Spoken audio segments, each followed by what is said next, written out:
My name is Jakob, and I will be presenting my work predicting Bitcoin trend changes with tweets. So a quick intro about the problem. Well, the ultimate goal is obviously to present the trend change. Why trend? Why not real price? The real price is usually too hard to predict.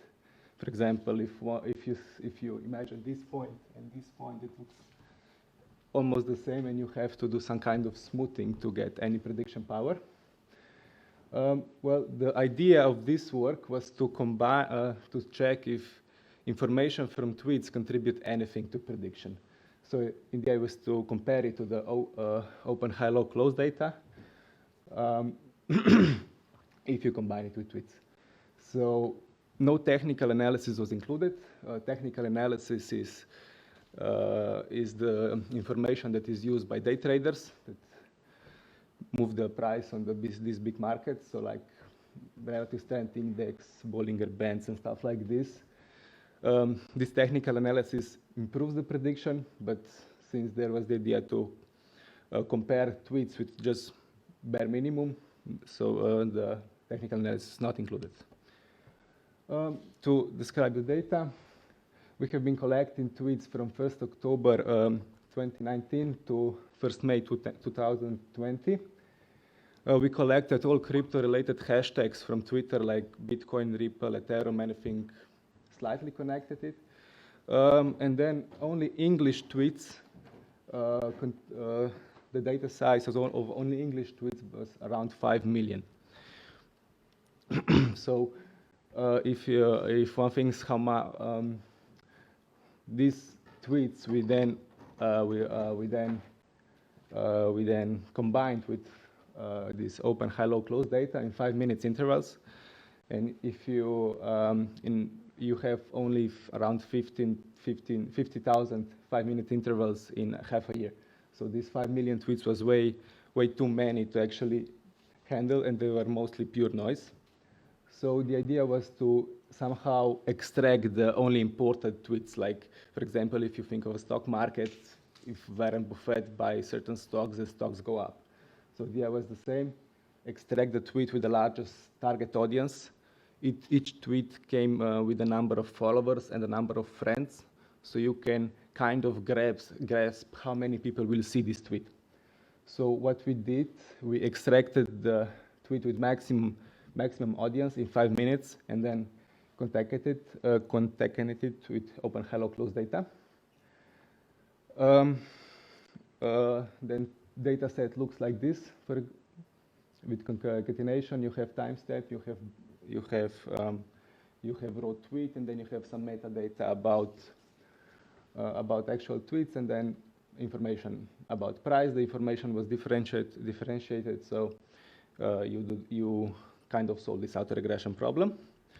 Then tweets were pre-processed. So what we did is we did not like merge two tokens from the tweets that was like Bitcoin and BTC. This obviously means the same thing. We did not merge it, but since we hope that model would pick it up, what we did is we removed the stop words. We removed non-alphanumeric characters. We removed all these dots, commas, and stuff, and hashtags. And then we just created a dictionary. Now the original dictionary contained over 200,000 tokens. So then we removed everything that has less than 50 frequency, because it obviously has no prediction power, and it ended up with around 2,000 tokens. Then we padded the length of the tweets to the same length. So we cut, I think here at 15, and then everything that was shorter than 15, we just padded with 0, so that later LSTM would not have the problem understanding it. To move to the model, we created a benchmark model with only open, high, low, close data. We took 80% of the past and 20% in the future as validation set.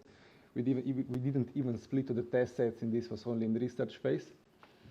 Model was simple: 3 dense layers stacked with 32 units.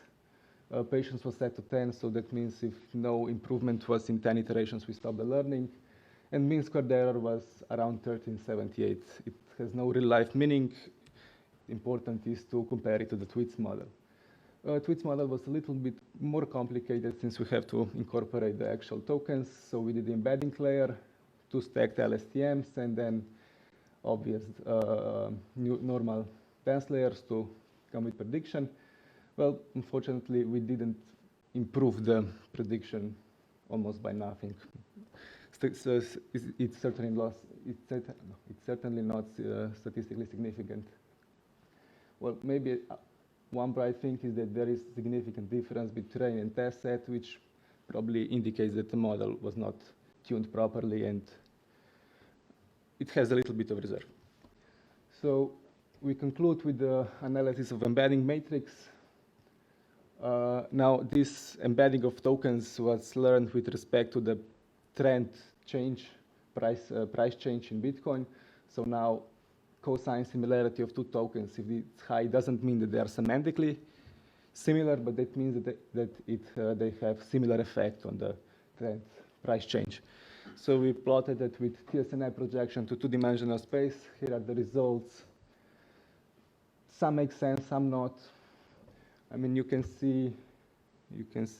Why forget it, marijuana? Yeah, these are like the best result. That's a lot of tweets. I mean, this is... No, the best result. Ah, yeah, the best. The best, yeah. I mean, some of the tokens make sense. Like, it's cut off the picture. Like, I think that Ethereum and these altcoins and stuff like this were kind of close, but ultimately, I think that we have too little data. Half a year of collected tweets is just not enough to tackle such difficult problem. So in conclusion, well, we're still collecting the tweets. So hopefully in a year or two times, a year into, maybe we'll collect enough data to actually do something.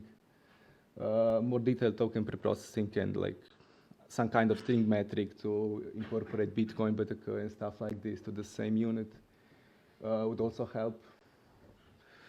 And yeah, if one would really want to use this model, then you cannot bypass technical analysis of actual stock market. So this would be it by my side. Thank you for attention.